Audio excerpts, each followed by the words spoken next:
वह योग्यता दो सत्कर्म कर लूं, अपने हृदय में सद्भाव भर लूं। नर्तन है साधन भव सिंधु तर लूं, ऐसा समय फिर आए न आए। दाता एक राम भिखारी सारी दुनिया, राम एक देवता पुजारी सारी दुनिया।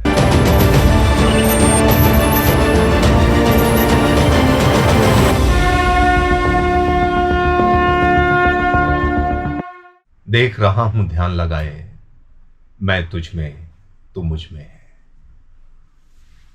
नमस्कार, शून्य साधना के सभी दर्शकों को मेरा हार्दिक नमस्कार। इस एपिसोड में आपका पुनः पुनश्च स्वागत है। कैसी चल रही है आपकी शून्य साधना, या फिर यूं कहें कि साधना। साधना साधना है। शून्य तक पहुंचने के लिए, शून्य को समझने के लिए हमको बहुत यत्न करना पड़ेगा। तो मैं यूं कहूं कि साधना कैसी चल रही है। साधना के जो प्रारंभिक स्टेज हैं या प्रारंभिक जो सोपान हैं, उनके विषय में चर्चा करते हुए हम लोगों ने अब तक ये देखा था, ये जाना था कि मन से मन को देखना या फिर मन को साधना, ये साधना की बहुत आरंभिक स्थिति है। हमको जब भी समय मिलेगा, कहीं भी, कैसे भी, हमको सजग रहना है। और इसके लिए भी सजग रहना है कि कई बार हमारे पास समय होता है और हमें पता ही नहीं चलता है। तो जो अब तक के अभ्यास हो चुके हैं हमारे, हम वही कार्य करने लगते हैं। जैसे हमने कहा था कि यदि हम खेत में कुछ बीज नहीं बोएंगे तो एक समय वर्षा और अनुकूल मौसम और स्थिति पा करके उस खेत में घास फूस, कंजास, ये सारी चीजें उग आएंगी। उसी तरीके से हमारा मन है, हमारा मस्तिष्क है। अगर हमने ध्यान करना, चिंतन करना, चिंतन ही ध्यान है एक प्रकार से। तो जब चिंतन करना, ध्यान करना अगर हम नहीं सीखेंगे तो स्वयमेव चिंता उपस्थित हो जाएगी। तो अगर चिंता से बचना है, अगर दुखों से बचना है, क्योंकि चिंता हमें दुखों को जन्म देती है, तो अगर दुखों से बचना है, चिंता से बचना है, तो हमें दृढ़ता पूर्वक इस चंचल मन को निग्रह करना पड़ेगा, इसे देखना पड़ेगा, इस पर कंट्रोल करना पड़ेगा, मनस्वी होना होगा, मन का राजा बनना होगा। और यदि हम एक बार ये बन गए, नहीं, इसके लिए प्रयास बहुत करने पड़ेंगे, पुनः पुनः बार बार हम फेल होंगे, लेकिन बार बार हमें पकड़ के लाना होगा। और यदि हम ऐसा कर पाए तो फिर सब कुछ संभव है। मेरे जीवन में मैं बहुत सारे गुरुओं और उनके उपदेशों से होकर गुजरा, उनके अपने अभ्यासों से होकर गुजरा। हर जो संत होता है, हर जो साधक होता है, उसने जीवन में कहीं ना कहीं साधना की है, क्योंकि वो भी इस लोक में आया है कुछ कर्म भोगने, कुछ कर्म काटने। तो उसने अपना एक ऐसा जीवन चुना, साधक बन करके एक ऐसा जीवन चुना कि भाई मैं अपने मन का निग्रह करूंगा, इस पर कंट्रोल करूंगा, इसको वश करूंगा। और जब ये वश में हो जाएगा तो किसी एक ध्यान में लगा दूंगा। तो मैंने कहा ना कि ध्यान पर तो हम बाद में पहुंचेंगे, पहले हम मन को निग्रह कर लें। ध्यान उसके बाद की अवस्था है। तो पहले हमारे अंदर धारणा भी ध्यान से पहले आती है, लेकिन उससे पहले भी बहुत सारी चीजें आते हैं। तो शरीर को स्वस्थ रखने के लिए हम कहते हैं यम नियम आसन प्राणायाम प्रत्याहार धारणा ध्यान समाधि। तो ये धारणा भी कि किसका ध्यान करें, ये धारणा भी बाद में आएगी। हम संजय जी के साथ अगले एपिसोड में, किसी एपिसोड में इसकी हम चर्चा करेंगे कि ध्यान क्या है, धारणा क्या है और हमें किसका ध्यान करना है। लेकिन ध्यान की आरंभिक स्थिति के विषय में हम पहले भी चर्चा कर चुके हैं। शून्य साधना के इस चैनल पे हम बार बार इस बात को कह चुके हैं कि सबसे पहले तो हमको अपने इंद्रियों को अपने वश में करना होगा, और इंद्रिय वश में हो जाएगी अगर हमने मन को वश में करना सीख लिया। ये मन उन इंद्रियों की राजा है, और अगर मन को हमने कंट्रोल कर लिया, हर बार हम उसको सजग होकर देखते रहें। हमने कहा था मन एक चंचल बालक की तरह है, बस उसे यह ध्यान रहे कि कोई देख रहा है तो उसकी शैतानियां काफी हद तक कम हो जाती हैं। उस बालक को प्रशिक्षित कर दें तो आगे चल के वो बालक बहुत बड़ा विद्वान हो सकता है, किसी भी क्षेत्र में जा सकता है और सफलता अर्जित कर सकता है। तो हमको भी वही कार्य करना है। बस इस बार वो बालक हमारा मन होगा, तो बालक हमारा मन होगा, यानी स्वयं से स्वयं को साधना है। मैं चर्चा कर रहा था कि बहुत साधु संतों के और विद्वानों के, उनके निजी अनुभवों, उनके प्रवचनों से होकर जब मैं गुजरा तो मुझे भी चिंतन सूत्र मिला। इसलिए हम कहते हैं, जब भी हम इस चैनल पे आकर चर्चा करते हैं संजय जी के साथ, या मैं अकेले आपके बीच में होता हूं, कि आप अगर इसको देख रहे हैं तो निश्चित है कि यहां से आपको कुछ ना कुछ चिंतन सूत्र मिलेगा। कोई उपदेश नहीं, बस चिंतन सूत्र। वो चिंतन सूत्र पे आपको चिंतन करना आसान हो जाएगा।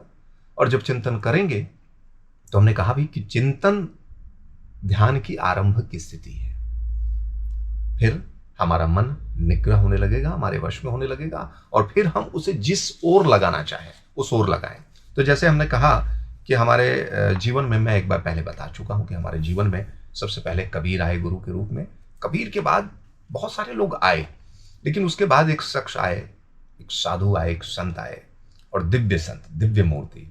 उनका नाम था स्वामी पलक निधि पथिक, पथिक महाराज जी के नाम से। अभी तो वो ब्रह्मलीन हो गए, वो हमारे पिताजी के गुरु जी हैं। मैंने उनको देखा, उनको जाना, उनके प्रवचनों को सुना, उनके पुस्तकों को पढ़ा, तो मुझे लगा कि वास्तव में कि कबीर के बाद अब तक मुझे सबसे जो लर्नेड, सबसे मतलब जागृत जो संत मिले हैं, गजब के साधक।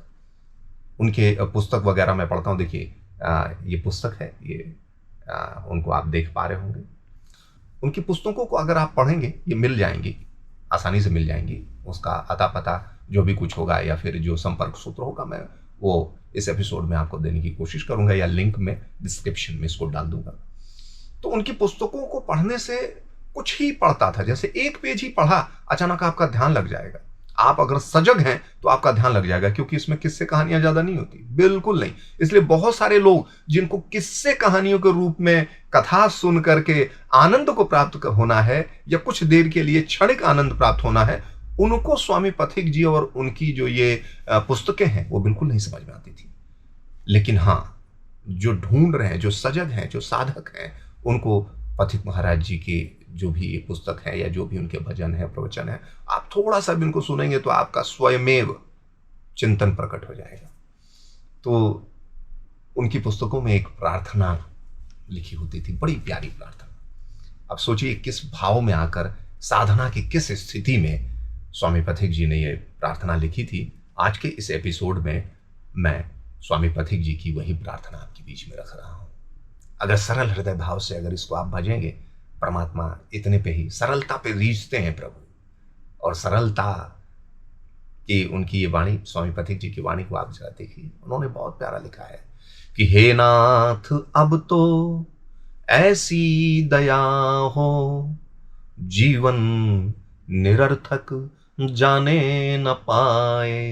हे नाथ अब तो ऐसी दया हो, जीवन निरर्थक जाने न पाए। यह मन न जाने क्या क्या दिखाए, कुछ बन न पाया मेरे बनाए। संसार में ही आसक्त रह कर, दिन रात अपने मतलब की कह कर, दुख के लिए सुख के लिए लाखों दुख सह कर, यह दिन अभी तक यूं ही बिताए।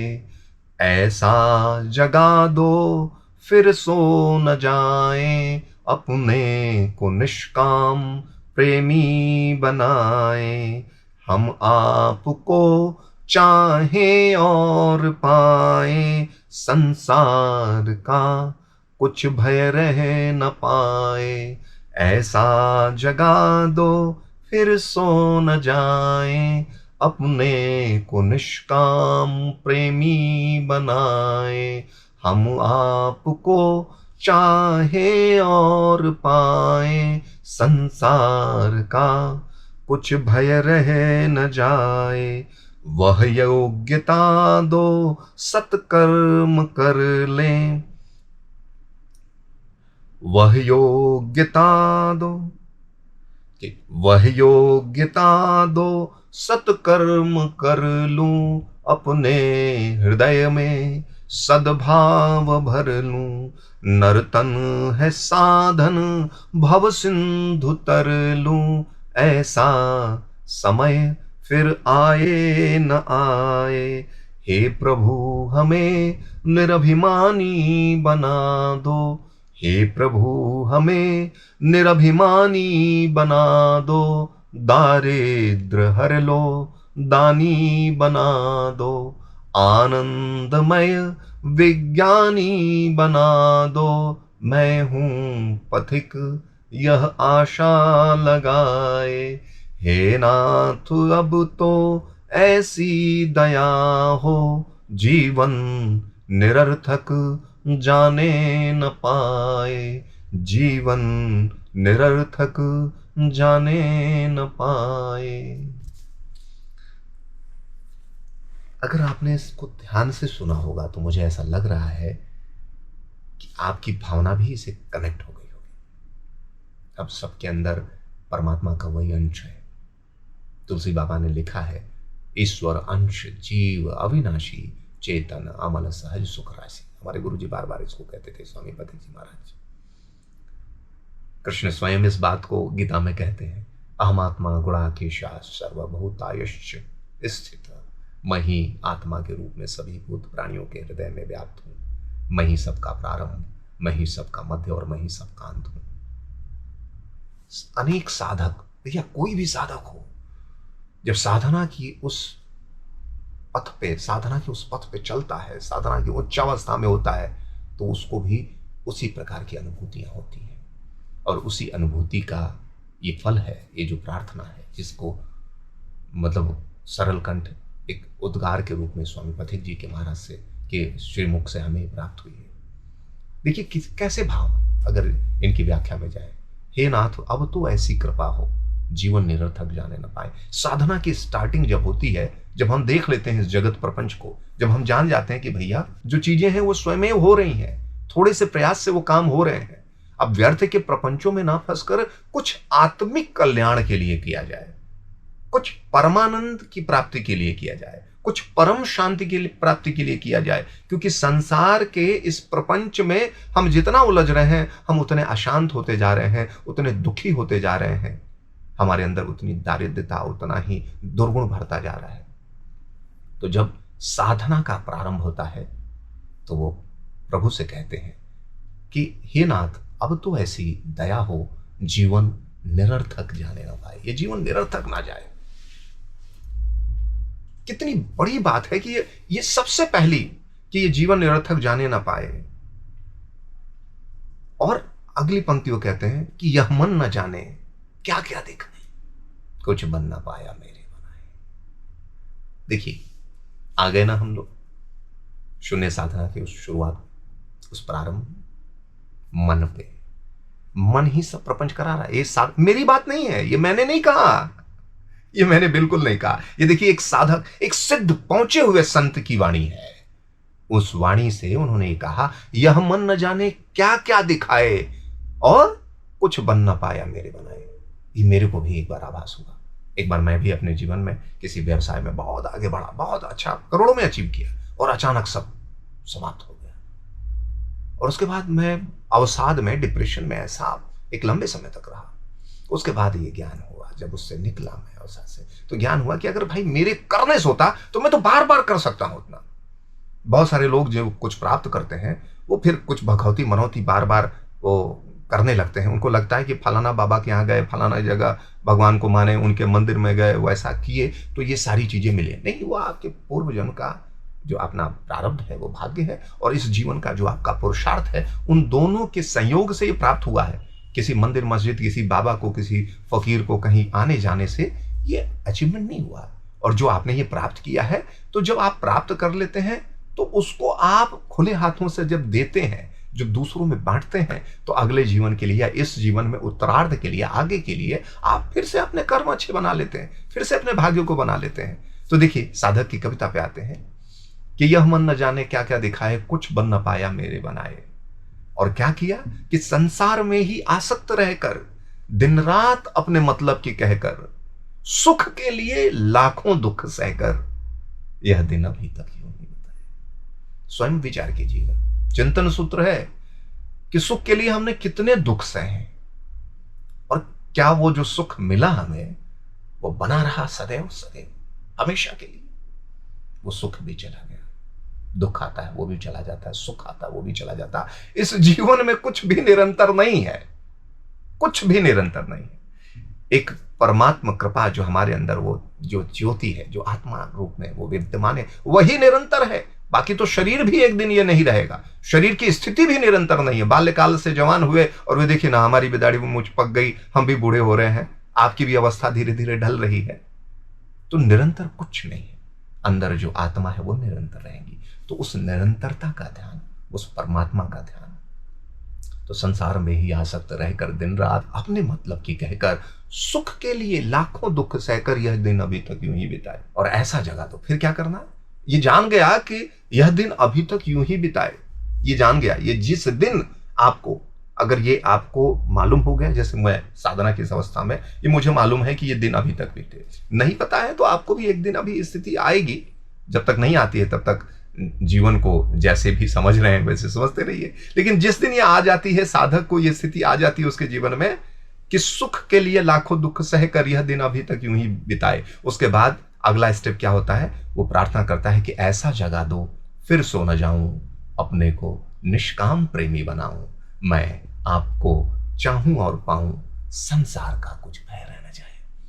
इतनी शक्ति, इतना पुरुषार्थ, इतना तप आ जाए कि संसार, जब संसार का कोई भय ना रहे, संसार के किसी व्यक्ति से कोई भय ना रहे, इसका मतलब है कि परमात्मा की पूर्ण कृपा, ये अनुभव, ये अनुभूति होने लगी है। उसके बाद साधक का आग्रह है कि वह योग्यता दो, क्योंकि आपसे ही मिलना है, आप दाता हो, है? दाता एक राम, भिखारी सारी दुनिया, राम एक देवता पुजारी सारी दुनिया। तो साधक ने, स्वामी पथिक जी ने लिखा है कि वह योग्यता दो सत्कर्म कर लूं, अपने हृदय में सद्भाव भर लूं, नर्तन है साधन भव सिंधु तर लूं, ऐसा समय फिर आए न आए। वह योग्यता दो, सत्कर्म करूं।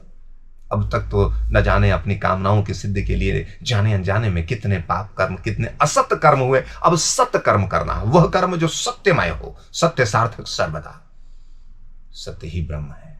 तो वह योग्यता दो, सत्कर्म कर लो, अपने हृदय में सद्भाव, सबके लिए समान भाव। इसलिए भारत की सनातन पद्धति की जो हमारी आधारशिला है, भारत की सनातन पद्धति की आधारशिला में हमारा वो श्लोक आता है क्या? सर्वे भवन्ति सुखिनः, सर्वे सन्तु निरामया, सर्वे भद्राणि पश्यन्ति मा कश्चित् दुःख भाग् भवेत्। ये सद्भाव, वह योग्यता दो, वह योग्यता दो, सत्कर्म कर लो, अपने हृदय में सद्भाव भर लो। नर्तन है साधन, ये एक साधन है।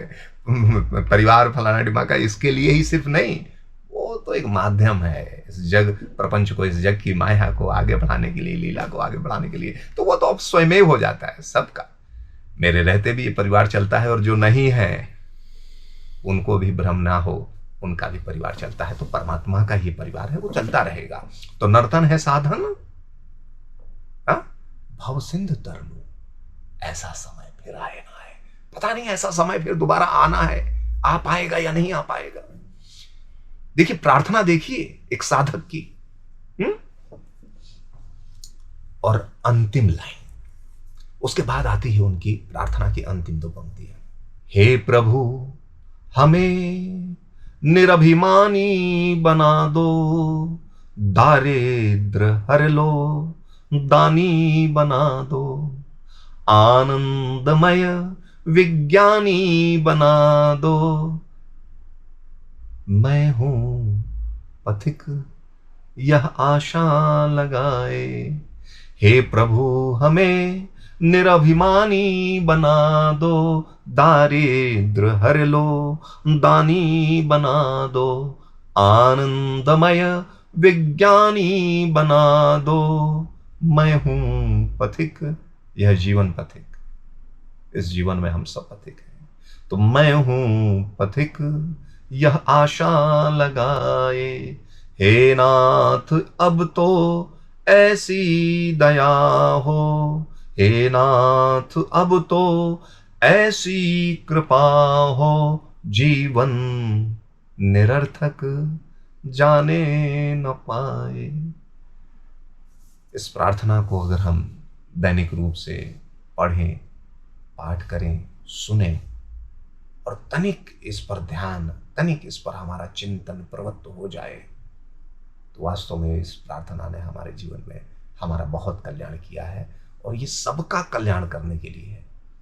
संतों की सिद्ध वाणियां, संतों के द्वारा लिखे भजन, लिखी बातें, ये जनमानस के कल्याण के लिए ही है। हम आप भाग्यशाली हैं कि हम सनातन देश में, सनातन धर्म में आए। जीवन को धन्य करना है, जीवन को एक साधक के रूप में इसकी पूर्णाहुति तक लेके जाना है। यही हमारा प्रयास है। शून्य साधना की अगली कड़ी में हम आपसे शीघ्र ही मिलेंगे। तब तक के लिए नमस्कार। साधना करते रहें।